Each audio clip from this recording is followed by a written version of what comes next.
On a un programme d'activités varié qui est adapté à tous. C'est-à-dire que quand on parle de seniors, la capacité à se déplacer n'est pas la même chez tout le monde. La capacité à vouloir se déplacer n'est pas la même chez tout le monde. On a à peu près entre 20 et 25 activités par semaine pour que tout le monde s'y retrouve et que surtout pour que chacun trouve sa place, Ouais. un lieu où il a du plaisir à venir. Prendre sa retraite en Israël est une décision que beaucoup d'entre vous ont déjà prise, puisque entre 20 et 25% des seniors font partie de ce qu'on appelle l'Alia de France. Évidemment, quand vous arrivez, vous ne serez pas seul, parce que certaines personnes, dont Edwige Chekroun, ici présente, ont pensé à vous. Avec Café Maafé, ils organisent des activités toutes les semaines, et entre 200 et 250 personnes, on va dire dans les semaines où il y a beaucoup de choses à faire, eh bien, fréquente Café Maafé. Belle réussite. Bravo Edwige, bienvenue. Bonjour, on est ravis de vous accueillir et surtout de célébrer ces 3 ans d'activité. Voilà, on démarre notre 3e année d'activité. C'était pas évident au départ. Alors, c'était pas évident parce que la date initialement choisie pour ouvrir Café Maafé était malheureusement le 8 octobre 2023. Donc on a dû un peu repousser, revoir, repenser le projet aussi. Et puis finalement, on s'est rendu compte que c'était nécessaire. C'était nécessaire pour nos seniors de se retrouver, de ne pas être isolés, de bien comprendre ce qui se passe, de savoir quoi faire. Donc le projet a trouvé sa place naturellement dans le paysage franco-israélien. Et voilà. Et depuis, on ne cesse de créer des activités, d'augmenter le nombre de participants et surtout d'augmenter le nombre de sourires. Voilà, et ça c'est extra parce qu'au début, on imagine que quand on vit seul ou quand on est même en couple retraité, qu'on n'a pas vraiment ou des copains proches, etc., c'est pas évident de sortir de chez soi pour aller dire, bon, allez, on va jouer aux cartes, on va aller prendre un café avec des gens qu'on ne connaît pas. Exactement. Donc en fait, on a une équipe d'environ 25 volontaires qui sont là et pour accueillir, et pour créer des liens, et pour expliquer des choses. Parce que effectivement, quand on arrive en Israël, on sait pas comment ça se passe. Il n'y a pas que la barrière de la langue, il y a aussi la barrière culturelle, puisque quand on arrive à la période de la retraite en Israël, on a toutes ces habitudes de vie, ces habitudes de course, ces habitudes de rythme, les odeurs dans la rue qui sont pas pareilles. Et tout ça, il faut se réhabituer et il faut aussi savoir apprécier ce qu'il y a de bon. Et il faut savoir utiliser les différents systèmes qui sont mis à disposition, que ce soit le système de déplacement, les transports publics, que ce soit le système de santé. Et quand on devient israélien et qu'on arrive euh, avec un certain bagage, en fait, pas uniquement son cadre, mais aussi un bagage de connaissances, et ben tout à coup, on se retrouve à ne rien comprendre, ne rien savoir, et on se sent un peu démuni et isolé. Bon, alors ça, quand on entend ce discours-là, évidemment, on a l'impression que c'est très sérieux, Café Maafé, qu'on parle de santé, qu'on parle de transport, etc. Mais en fait, moi, j'ai été voir, c'est pas vraiment ça. Ça rigole pas mal. Ça rigole même beaucoup puisque en fait on a démarré par uniquement des activités ludiques, c'est-à-dire des cours de sport, des clubs de lecture, des clubs de grands seniors avec des rencontres hebdomadaires avec des conférenciers, mais aussi des sorties sur ce qu'on a appelé les balades de Café Maafé. Dans le quartier ? Dans le quartier, exactement, puisque les gens pensent connaître leur quartier, mais en fait, on travaille avec le guide Michael Ilouz qui fait découvrir les rues que les gens empruntent tout le temps et qui fait découvrir l'histoire des rues et qui les fait, qui donne une autre vision en fait du quartier. Ensuite, on a aussi pris l'habitude une fois par mois d'aller visiter des lieux symboliques de la ville, que ce soit la Bibliothèque nationale, la Knesset, tous ces lieux-là que, en fait, on connaît, on croit connaître, on pense connaître, mais que finalement, on connaît pas tant que ça, et que là-bas, il y a des tours francophones. Alors les gens, ils vont pas aller tout seuls prendre un tour, s'inscrire, un guide, etc. Mais quand on est en groupe et que les gens retrouvent leurs copains, les gens avec qui ils ont l'habitude de prendre un café au Café Maafé, ils ont encore plus envie de venir à l'activité. Alors c'est ça qui est sympa parce qu'il y a bien évidemment des activités au centre frankfurter, puisque c'est là-bas que Café m'a fait, on va dire, à ses marques. D'ailleurs, on va donner l'adresse, 80 derrière Bethléem. Donc là, il y a des activités qui se passent dans le centre, mais il y a aussi des activités à l'extérieur. Il y a les deux, en fait, et on peut choisir. Voilà, exactement. On a un programme d'activités variées qui est adapté à tous. C'est-à-dire que quand on parle de seniors, la capacité à se déplacer n'est pas la même chez tout le monde. La capacité à vouloir se déplacer n'est pas la même chez tout le monde. Et du coup, on a à peu près entre 20 et 25 activités par semaine pour que tout le monde s'y retrouve et que surtout pour que chacun trouve sa place et un lieu où il a du plaisir à venir. Alors, il y a des gens qui viennent à 2, 3, 4 activités. Il y a des gens qui veulent venir une fois par semaine à la même activité, mais Et puis il y a des gens qui aiment rien faire du tout, juste venir s'asseoir, parler avec les copains, prendre un café. Et voilà. Ça aussi, c'est possible. Ça aussi, c'est possible. C'est tous les matins, ça. Ça, c'est tous les matins. C'est possible tous les matins à partir de 9h. Notre équipe de bénévoles est là pour servir, pour donner un sourire, pour passer un coup de fil quelquefois quand il y a un petit problème administratif qui bloque. Et donc, on essaye vraiment on privilégie l'accueil, en fait. L'accueil, Et oui, casser l'isolement dû à l'âge. C'est vrai que souvent, on a de la famille, des enfants, des petits-enfants, mais bien souvent, tout le monde est pris. Les gens travaillent. C'est pas qu'ils n'aiment pas leurs parents ni leurs proches, mais ils n'ont pas le temps. Il faut bien les comprendre. La vie va très vite ici. Donc, c'est vrai que de savoir qu'il y a un relais aussi pour les enfants, pour les proches, c'est quand même quelque chose de génial parce que ça fait plaisir de voir ses parents s'amuser. Exactement. Et je vais dire même plus que ça, puisque nos seniors participent à plusieurs activités dans la semaine.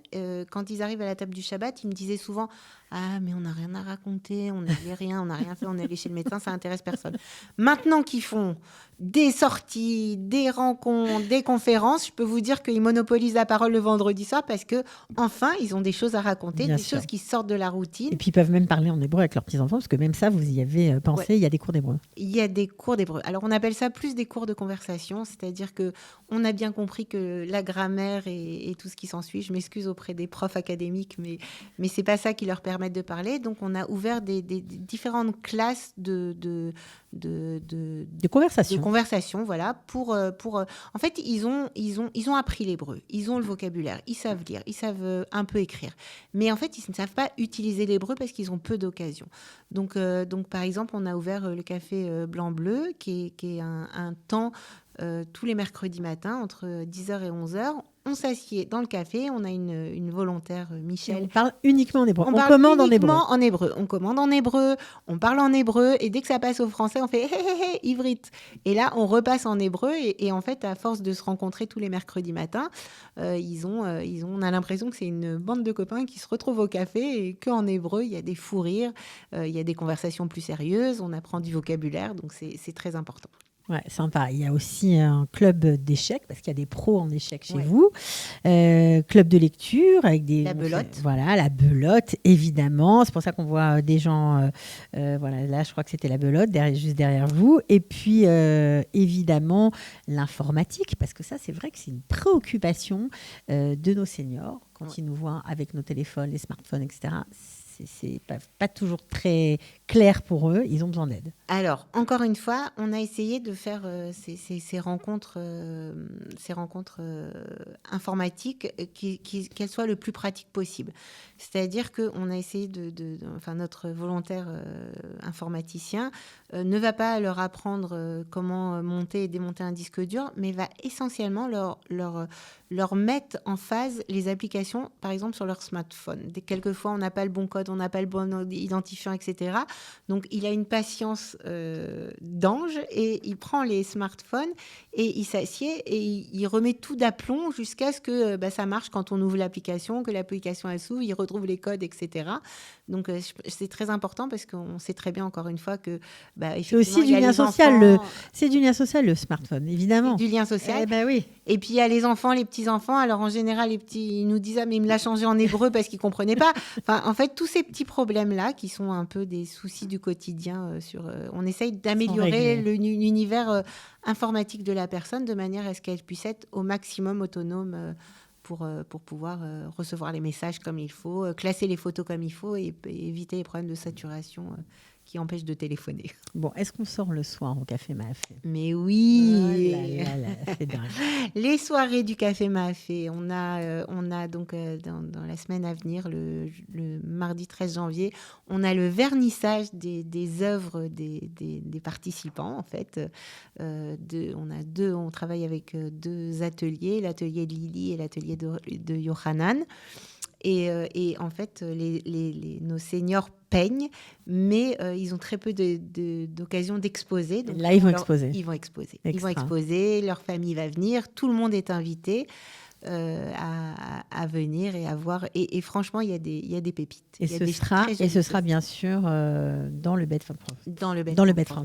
Ouais. Voilà, de courant février, on a prévu un grand karaoké aussi. Pareil, on va bientôt diffuser l'information. Mais ce qu'il y a, c'est qu'on fait les soirées, on les fait pas tard, en fait, pour s'adapter à notre public. On a décidé que les soirées commençaient vers 18h30, 19h. En fait, en très début de soirée, où les jeunes parents te disent « Ah, mais moi, à 19h, je peux pas sortir. » Mais les seniors, ils sont tout contents de sortir. Ils ne garderont pas les enfants, ça c'est sûr. Voilà, on les prévient suffisamment à l'avance pour qu'ils soient disponibles. Et voilà, donc il y a des soirées. Bon, il y a plein de choses. Il y a des nouveautés aussi, je crois, pour 2026, parce que, évidemment, tous les ans, vous en profitez pour rajouter des choses. Voilà. On a 2 grands projets. En fait, on voudrait essayer de mieux diffuser l'information en ce qui concerne le domaine médico-social. On travaille déjà avec le centre d'obtention des droits de Qualita qui vient au Café Maafé régulièrement. Et on aimerait aussi, on a un médecin référent qui est le fondateur du projet, qui est le docteur Marc Cohen, qui lui-même de métier est gériatre. Et puis, on aimerait augmenter ce service, en fait, de manière à ce que les gens puissent savoir à quel service ils ont droit, comment ça se passe Donc, faire des conférences autour de ces thèmes-là ? Ou des conférences ou des rencontres individuelles selon les besoins. Ça veut dire, on a démarré un programme avec l'association Schlavim qui, en fait... est géré par des étudiants en médecine qui viennent une fois par semaine faire des conférences, là pour le coup, pour bien expliquer les phénomènes du corps. C'est très intéressant, c'est de la médecine, mais c'est pas adapté aux seniors, voilà. Savoir ce qu'on peut faire. Et surtout en français, parce que français, tout ça, c'est des programmes qui existent en hébreu, qui existent dans la ville, mais nous, on essaye de repérer qu'est-ce qui pourrait aider nos participants. Et on essaye de trouver aujourd'hui, il y a énormément de possibilités d'avoir des intervenants en français. Donc, on les cherche, on les trouve et on adapte le programme à Café Maafé en français. Voilà. Et puis on va terminer avec le dernier projet qui est très sympathique pour ceux qui ont la main verte, parce qu'on voit souvent dans le quartier, notamment autour de Bed Frankfurter, des espèces de jardins en commun. Alors ça étonne toujours certaines personnes qui n'ont pas tellement l'habitude, mais on peut planter ensemble, chacun un petit lopin de terre, et on plante des fleurs, des arbres, ce qu'on aime, des arbres aromatiques aussi. Alors, vous n'avez pas de jardin à Bed Frankfurter, sauf si je me trompe. Non, mais on a une très très belle terrasse qui jusque-là n'était pas vraiment utilisée. Donc, on a décidé d'en faire une terrasse partagée sur le modèle des jardins partagés. Donc, on va l'équiper, l'aménager de manière à ce que ce soit un lieu où on pourra aussi bien se poser pour prendre un café que de travailler la terre et de planter des fleurs, de planter des herbes aromatiques. Super.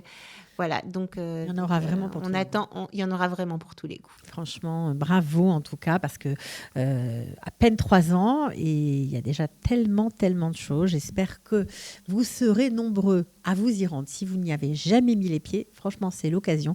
Vous ne serez pas déçus. Vous aurez des copains, puis vous ferez des choses intéressante, ça c'est sûr. Donc bravo Edwige pour ça. Et toute l'équipe. Mais enfin c'est vous qui avez quand même lancé le projet et le dirigé, donc bravo. On mettra bien sûr les coordonnées pour ceux qui ont envie de renseignements, d'en savoir plus. Merci beaucoup d'avoir été avec nous. À bientôt.